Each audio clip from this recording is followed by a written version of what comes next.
আসসালামু আলাইকুম বন্ধুরা, কেমন আছেন সবাই? আশা করি সকলে ভালো আছেন। নতুন আরেকটি রেসিপি নিয়ে আবার আপনাদের মাঝে চলে আসলাম।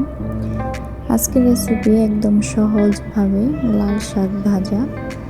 তো এইভাবে লাল শাকটা ভাজলে একদম ঝরঝরা হবে। তো বন্ধুরা, কথা না বাড়িয়ে চলুন রেসিপিটা শুরু করা যাক। আমরা অনেকেই ঝরঝরে শাক পছন্দ করি। একদম সহজ পদ্ধতিতে ঝরঝরে শাক রান্নার রেসিপি। তো বন্ধুরা, আমি লাল শাক নিয়েছি। শাকগুলো আমি ভালোভাবে কেটে নিয়েছি।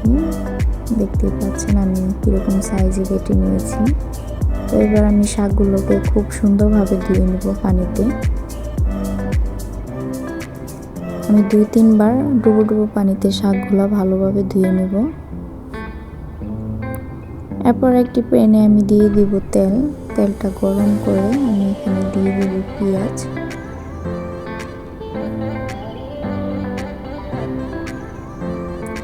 পেঁয়াজটা হালকা নেড়ে চেড়ে 1 মিনিটের মতো ভেজে নেব।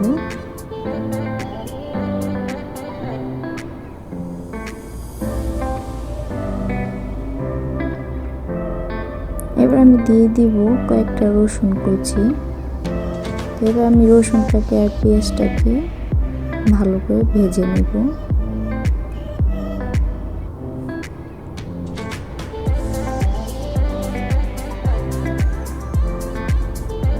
আমার পেঁয়াজ রসুনটা ভাজা হয়ে গেছে।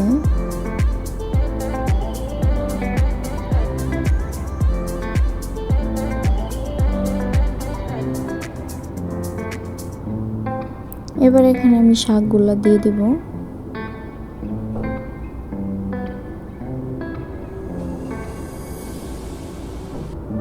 শাকগুলা দিয়ে আমি এভাবে নেড়ে চেড়ে দেব। আমি শাকটাকে ধুয়ে পানিটা ছেঁকে নিয়েছি। এতে করে শাকের থেকে বেশি পানি বের হবে না।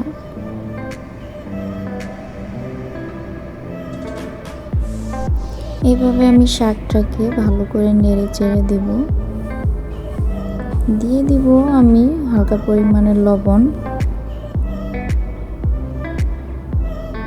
লবণটা খুবই হালকা দিতে হবে, কারণ শাকটা সিদ্ধ হয়ে একদম কমে যাবে।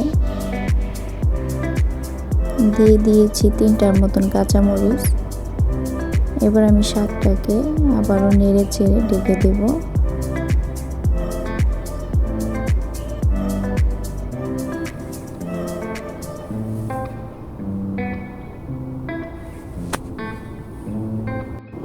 ভালো করে নেড়ে চেড়ে দিতে হবে, যাতে করে সবগুলো উপকরণ একসাথে মিশে যায়। তো এবার আমি শাকটা ঢেকে 1 মিনিটের মতো রান্না করে নিয়েছি। দেখতেই পাচ্ছেন 1 মিনিট পর কোনো রকমে পানি বের হয় না শাকের থেকে। তো এইভাবে আমি আরও কিছুক্ষণ শাকটাকে রান্না করব। কিছুক্ষণ পর পর আর কি নেড়ে দিতে হবে, নয়তো শাকটা নিচে লেগে যেতে পারে। এ পর্যায়ে চুলাটা লোতে রাখতে হবে। তো এইভাবে আমি আরও কিছুক্ষণ রান্না করব। তো ফিরে আসলাম কিছুক্ষণ পর। দেখুন আমার শাকটা একদম সুন্দরভাবে সিদ্ধ হয়ে গেছে।